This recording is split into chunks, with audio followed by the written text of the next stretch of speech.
Je m'appelle Claudie Culac, j'ai 60 ans, mon projet est la Compagnie des aidants.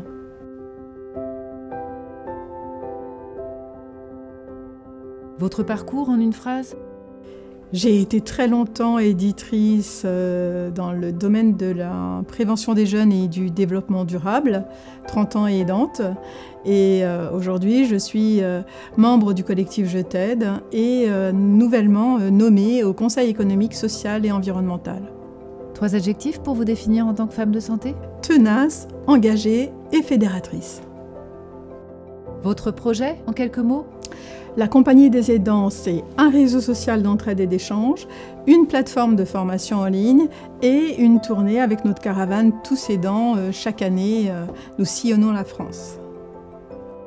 Comment avez-vous eu l'idée de votre projet? J'ai longtemps été aidante. J'ai accompagné une maman qui est morte jeune d'un cancer généralisé, un papa atteint de la maladie d'Alzheimer et une tante handicapée. Un jour, j'ai participé à un focus group. Je me suis retrouvée avec d'autres femmes, d'autres aidantes. Et c'est à partir de ce moment-là que j'ai décidé de m'engager sur le sujet des aidants.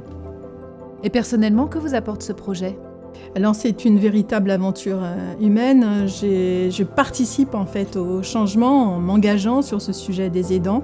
Et donc je suis très heureuse quand je me lève le matin et que je me regarde dans la glace de participer à l'amélioration de la condition des aidants dans notre pays.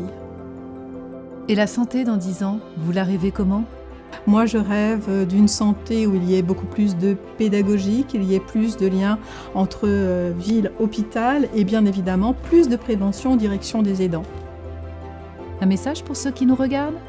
Nous sommes tous potentiellement des aidants. Nous pouvons avoir un proche fragilisé par la maladie, le handicap ou le grand âge.